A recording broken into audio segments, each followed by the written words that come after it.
and welcome to my first episode of Om Shanti Healing's podcast, The Spiritual Connection. My name is Jill Ufer. I work locally in my community since 2008 as a healer. I am a licensed neuromuscular therapist. I also perform massage cupping for my clients, energy healing, and spiritual life coaching. With all of that combined, it creates a lovely blend of healing, kind of a one-stop shopping opportunity for my clients, and I really enjoy it. I hear their stories, we connect, we build trust, we share things, and they feel like they are in a trusted, safe space to open up. So the years that I've been doing this, since 2008, has been a long journey. I began with yoga teacher training back in 2007.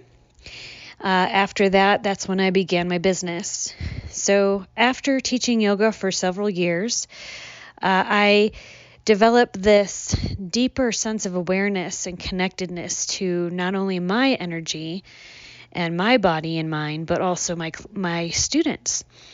I could feel things as I walked around the room, radiating energy off of my students, and it reminded me of my childhood when I would feel things from other people, especially family members during like family events, holidays and whatnot.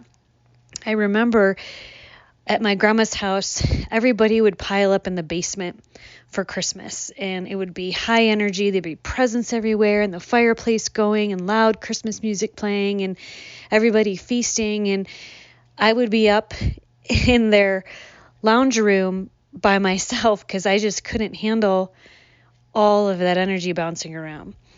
I remember when my parents would fight, hiding in my room, in my closet, or just simply leaving the house because that energy was just so uncomfortable for me. I remember feeling energy from my pets and from the little critters I'd catch, like the toads and lightning bugs and things around my neighborhood, and feeling energy from other children at school and stuff. And I never understood it back then because no one ever explained it to me. Growing up in the Midwest in the 80s and 90s, it wasn't a thing. It wasn't on my parents' radar. They had no idea I was feeling this way. My mother would just tell me, "Oh, you just have anxiety." Well, yeah, I had anxiety, but no one explained to me why. And I had a really hard time communicating my feelings because I was a kid. So over the years of kind of feeling this and growing up, fast forwarding to, 1996, my father passed away spontaneously right after I graduated from high school, and that was really, really hard. And at that time, I felt my anxiety elevate, as anybody's would, and I was kind of sent off on my own. I mean, my mother was there and supportive, but I was pretty much financially on my own.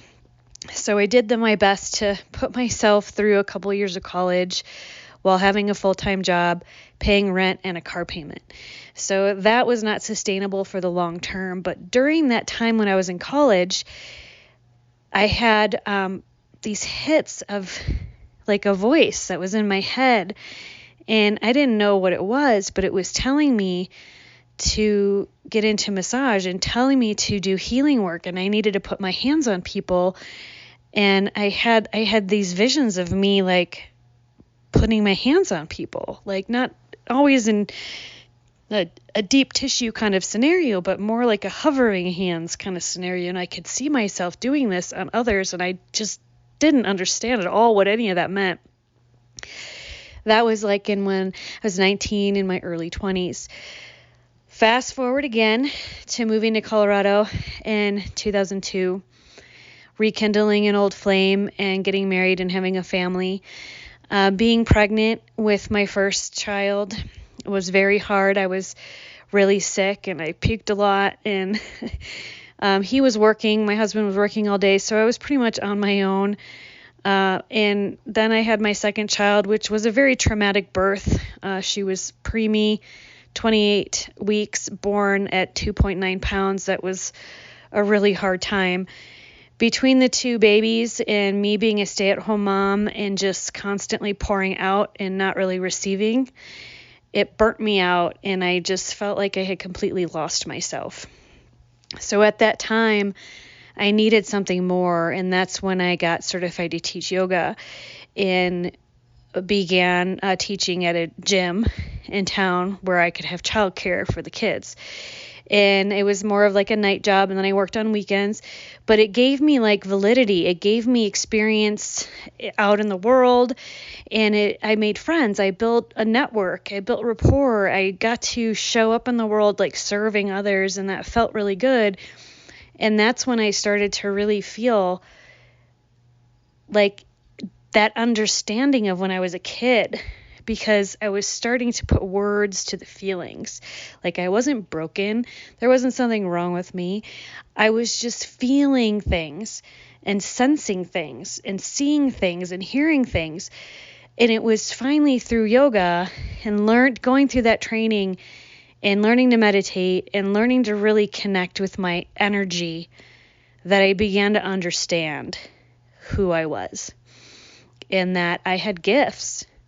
And being empathic is a gift. It might not always feel that way to some of you out there, but when we can channel it in the right ways, it really does serve the world in a beautiful way. So fast forwarding from yoga, I taught that for 16 years, give or take. And that led me into kind of starting my business of Om Shanti, right? So I would have people come in and I do energy work on them. And I could feel like where they had physical pain through the energy flows that I was feeling through my hands and the different sensations of pulsing and heat and cold and space and congestion and texture that was in their field allowed me to kind of be able to pinpoint where their physical pain was. And I was able to kind of help them energetically, but I thought I could do more. Like, what if I could actually touch their muscles and alleviate those really inflamed spots in their body? That led me to massage school. I went through massage school. Took 9 months, 500 hours, and then 60 hours of clinical. Got through that with A's. Added that to Om Shanti. So now I have the yoga practice where I could teach people how to stretch and move their body, energy work where I can feel into people's energy, clear it, balance it, calm it, and show them how to do it.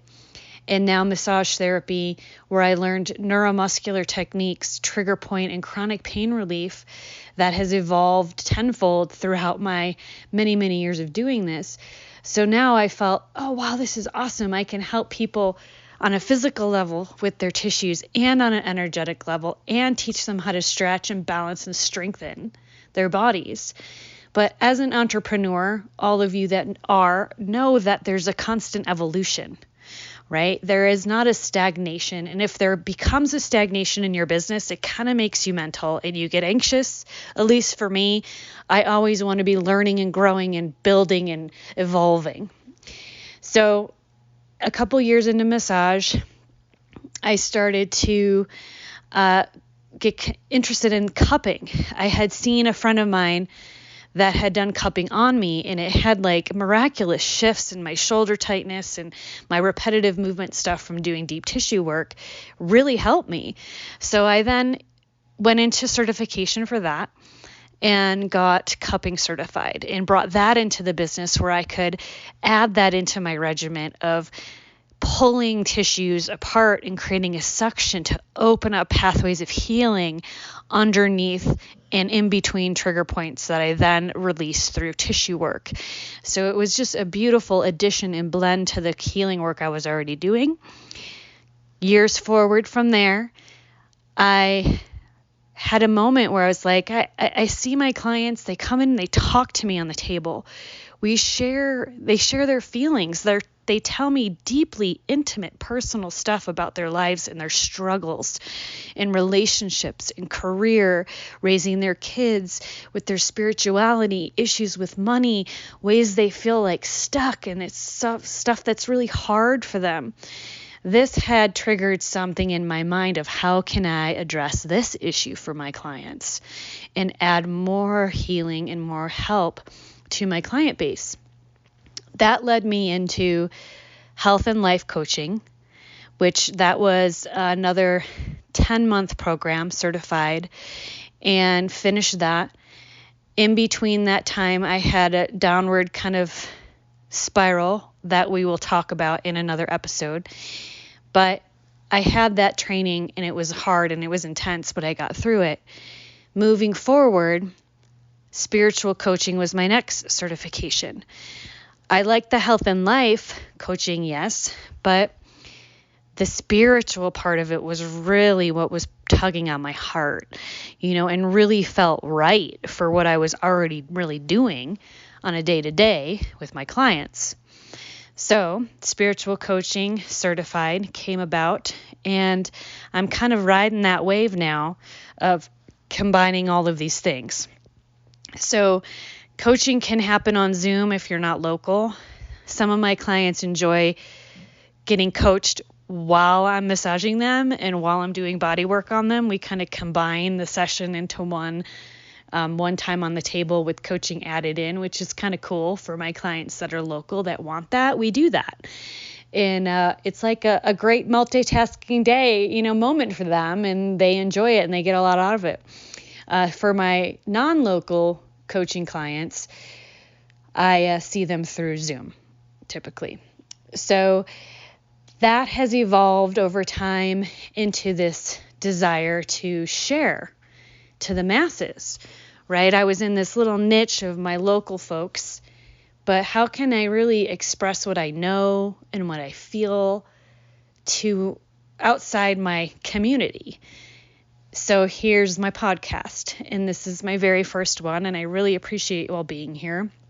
And I'm very excited to let this evolve and grow and talk about a lot of things. I have a lot to offer and a lot to share, and I'm hoping in the future that I will connect with others in the community that I know to bring them on, and we'll have talks about their experiences, and perhaps some clients would be interested.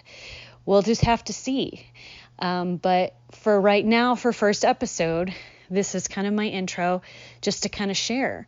So in this podcast, what my intention is to teach you and talk about and share experiences around energy and how it works and how to feel it and how to connect with it and how to move it and open it up. And we could talk about deeply meditating, connecting to spirit guides, connecting to source, whatever that means to you, whatever that source is to you. It doesn't matter as long as it's special and it pulls on your heart and it means something to you and you feel growth and safety and connection to it. The source of it really does not matter. So we will talk on that. I want to talk about yoga and teach you about how to stretch properly and talk about anatomy and the muscles and how the muscles connect and where pain lies in the body due to different kinds of injuries and range of motion issues and clenching and how energy stagnates in your tissues and the emotional components of all of that. The emotions that you have, the traumas and the griefs and the crap you go through in your life, if it's not dealt with, you stuff it. Most people do. And if you do stuff it and you don't kind of walk through the darkness of it and get to the other side and you dig deep and you just stuff it because it hurts too much to look at, it's going to evolve over time into some health issues. Whether it be chronic pain or disease or some sort of disorder, it's going to show up eventually and rear its ugly head, and it might not be something you can cure at that point. So we will talk about that down the road as well. I want to talk about coaching and kind of the ins and outs of that and what it is. And that will all be kind of covered as episodes evolve. And then any other brilliant, inspiring ideas that I might have, we will go there too. This is so inspiring, this first episode for me, because it's really opening up energy for me and opening up my mind to so many ideas and so many conversations that we can have around some really cool stuff. So I hope that you are enjoying it so far. And if you do enjoy it, subscribe, okay, and share it with your friends. I want this to branch out beyond my community, and let's have some fun with it, and that's about it for first episode. I appreciate you all being here. If you want to learn about my business some more, you can go to omshantihealing.com. That is my website. I am on Facebook, Om Shanti Healing Facebook. My YouTube is Om Shanti Healing with Jill. The YouTube channel has a plethora of self-care videos with props and tricks and hacks that I have for my own pain relief and self-care. Super cool stuff. It's got meditations on there. It's got a little bit of coaching on there, not too much. But it might be worth checking out. You might find value in some of those videos for your own growth and self-care stuff. So thank you so much for being here, and we will chat at you soon. Have a wonderful day. Thank you. Bye-bye.